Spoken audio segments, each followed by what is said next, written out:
Our next two guests, one has a gold medal attitude and the other is world-renowned when it comes to breast cancer. Welcome back to Get Connected. Each and every week we have a segment called Health Beat, and this week we have gold medal champion from 1976. Can you believe that's over 40 years ago? Dorothy Hamill joins us, still as cute as ever. Dr. Lower joins us as well. And let's start with you, Dorothy. Great having you with us. How have you kept this positive attitude, not only through the adversity of training on hard ice, but also through your battle with breast cancer? Oh, wow. Well, I've always tried to have a positive attitude about everything. If you get lemons, you make lemonade. And, I've been so lucky my whole life to have such incredible opportunities. And everybody has stuff that is thrown at them, and you just, make the best of it. So, and, there's always somebody who's got it worse. So when I got my diagnosis 8 years ago, I had my mom to look up to because she's a survivor. She's 90 almost, and she had breast cancer in the 70s. So there have been such great strides made in breast cancer and medicine. So I've been lucky. So, yeah. Well, Dorothy, just share with us where you are in your battle with cancer. So it was 8 years ago. I had the most common kind of breast cancer, which is hormone receptor positive breast cancer. And so I had surgery, I had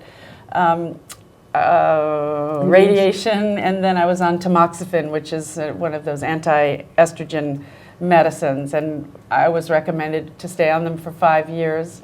That was in those days. And then when I was there last June, my doctor said, well, now we're recommending another 5 years. And I don't really tolerate those medicines very well. So I did a little research and found that there's a test that can be done for women in my situation to determine whether the benefits of staying on them for 10 years it would be better than if I were to go off of them. And with this particular test that's very new, it's only 2 years old, that it was discovered that, talking to my doctor, that I didn't really have to stay on them and it wouldn't benefit me for an additional 5 years. So we started a campaign called Be Wiser About breastcancer.org, and it's a place people can go and they can learn about this test and educate themselves to empower them to know and go to their doctors with more information than one would have if you just go to your doctor and hope that he'll have or she will have the information that you're looking for. So it's more of an education, and it's the wave of the future as far as medicine goes. Well, doctor, it's easy to see with that beautiful smile of Dorothy, but what impresses you most about her?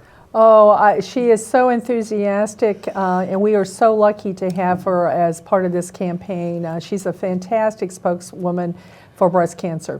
Breast cancer has so many different faces, but we're very lucky to have her, and it's been my pleasure to meet her. Yeah. Well, she certainly is amazing. We're so glad she's with us today to share an inspiring story. But doctor, what is the call to action? Well, today we need empowerment, and I think women need to arm themselves with information upon which they can make better informed decisions. And Dorothy was alluding to some of the new gene profiling tests that are out there that help us to better identify traits of cancer that help us in making treatment decisions. And one of those tests helps us to determine whether a woman might benefit from 10 years of hormone therapy versus just 5 years of treatment.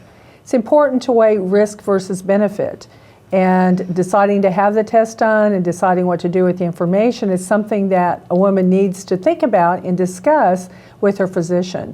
And the nice thing about today is information is so empowering, and that's what the campaign's all about, giving women more information so that they can discuss this with their physicians, giving physicians information, and making them aware of these new strategies that can help women with early stage breast cancer to have a hopefully normal lifespan with good quality of life, which is so very, very important, and we want to balance that. Well, that certainly is great news. Thank you to both of you for joining us, Doctor, for your passion for our health, and Dorothy, of course, for illuminating our souls with your gold medal attitude. We love it. Thanks again. Thank you so much. That's so nice.